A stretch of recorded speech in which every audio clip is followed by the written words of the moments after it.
The heroes of death, if one could call them that, of course.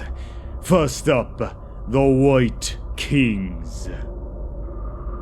The White Kings, also known as the White Lords, were once immensely powerful human warlords that occupied the lands of present-day Sylvania in the days before the founding of the Empire.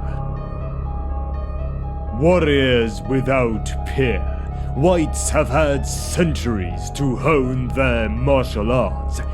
Whites are corporeal undead, much like zombies, but they are far more dangerous. Unlike zombies, Whites have lost none of their dexterity, speed, or intelligence in their rebirth. When imbued with dark magic, the bodily remains of ancient warlords rise from their crypts as White Kings, eyes glowing with unnatural life. Originally, these remains were once protected by ancient runes and talismans conducted by the earliest forms of wizards or shamans to aid in warding off potential grave robbers and scavengers from desecrating their resting places.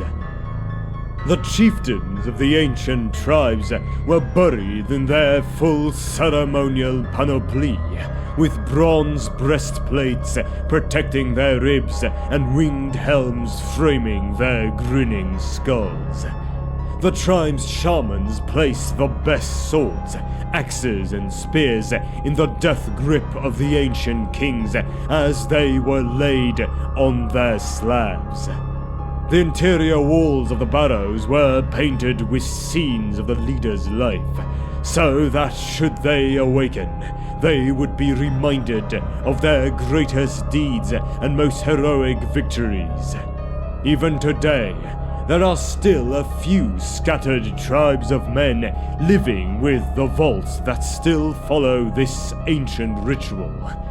However, these once potent protections have since been destroyed, defaced or corrupted by agents of the vampire counts. Without these protections, these ancient warlords are susceptible to the corrupting influence of a particularly powerful necromancer. A few of these mounds have also been known to be conduits from which dark magic flows through, making the restless soul to continuously flicker back and forth from the world of the living and the world of the dead. In time, the amount of dark magic being gathered is enough to raise a White King from the grave without the need for a necromancer to recite the needed ritual. These events are rare, however, as most White Kings are usually raised unwillingly from their rest by determined vampires and necromancers. White Kings are incredibly powerful undead, almost as hard to destroy as vampires. Suffused with dark magic, a White King's weapon shimmers with baleful energy. The merest touch of their spear tip or blade can drain the life from their foes, or slice through flesh and bone with an ease that is wholly unnatural. Clad in ancient armor, their flesh all but withered away, there is little for an adversary to cut or stab. Even to stand before one of these skeletal warriors of antiquity takes an extreme effort of will.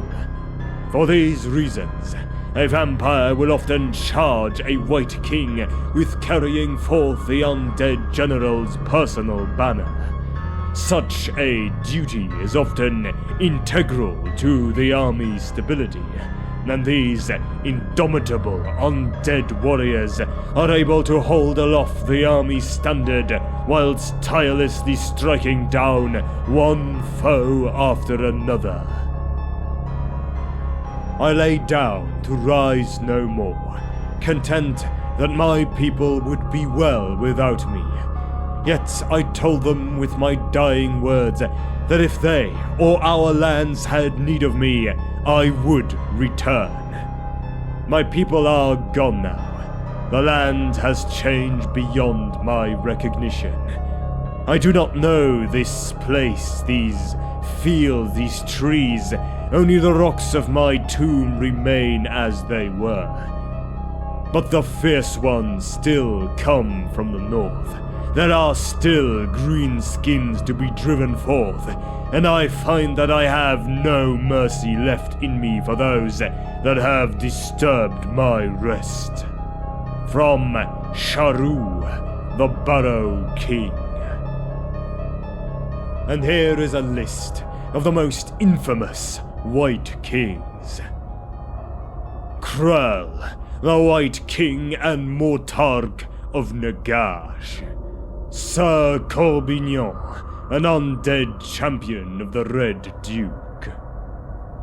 Wilhelm I, a former emperor of the Empire of Man.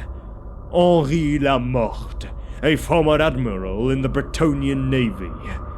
Ulfric the Black-Handed, a white lord who served as Krell's lieutenant during the End Times. Bracht the Eternal, a white king who was twice defeated and slain by the famed Grail Knight Almaric of Godaron.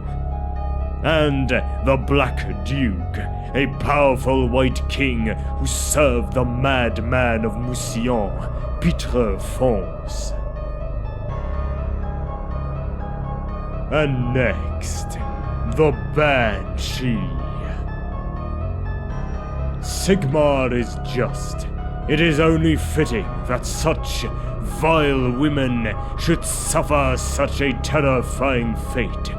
If ever you need proof of the existence of divine justice in this world, the agonized grimace of the Banshee is quite sufficient. From Forster Pike, a witch hunter. The Tomb Banshees, known by the Bretonnians as the Wailing Hags, and to the Dwarves as the Freezing Shriek, or just simply Banshees, are the bitter, restless spirits of long-dead sorceresses, enchantresses, and witches that have in life plagued the lands of the old world for centuries. They fear crossing the void to face whatever punishment awaits them for their evil deeds, and so it is an easy matter for a vampire to bind them to his service.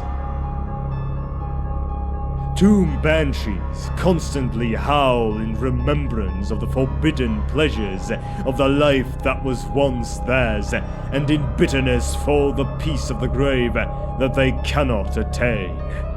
Their grief-stricken wails can be lethal to mortals, and strike terror into the hearts of all who hear them. Those who do not have a will of iron can die of sheer fright upon hearing the mournful screams of the Tomb Banshees.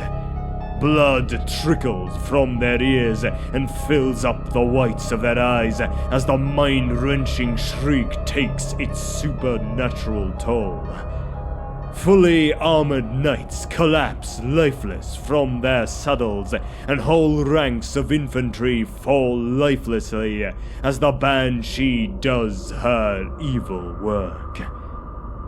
Its visage is sunken and skull-like, framed by lank hair that writhes like a nest of serpents. She is swathed in flimsy shrouds and grave robes that swirl with a life of their own, or drift and cling to the wearer's slender frame as if she was carried forwards by underwater currents. each tomb banshee is surrounded by flickering ghost lights, all that remains of the men she murdered whilst alive. These glowing will-o'-the-wisps are forced by some strange alchemy of the soul to crackle and swirl around their tormentor, disembodied ghostly heads etched with a permanent expression of fear. A single banshee is a terrifying prospect, and even those warriors skilled enough to match blade with a vampire have little defense against her unnatural screams. It is not unheard of for one of the most powerful undead lords to bind several to their service. At the siege of Ironstone Fortress, the canny vampire lord Victros von Krieger found that his infantry were being pounded to dust by artillery fire faster than he could raise them up. Even his elite troops could not breach the heavily barred stone gate at the front of the castle. Sending in the spirits of the 3 witch women that had led him down the path of necromancy in the first place, von Krieger pushed once more towards the gates.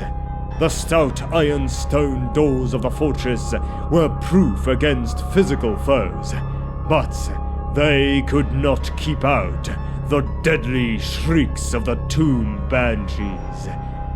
With the 3 banshees howling through arrow slits and murder holes, the gate's defenders turned white and died of shock to a man. It was a simple matter for von Krieger to raise the dead guards with a necromantic spell, forcing them to unbar the gates to the castle. The first act in an eternity of servitude. Tales such as these resound throughout the lands of men, and it is a foolish warrior indeed who does not shudder at the sound of those ghostly howls in the night air. Among the elves, banshees are regarded as servants of Morai Heg, the Keeper of Souls. They allegedly arrive to announce when the time of an elf is at its end. It is also said that those who can withstand their keening cries will find immortality.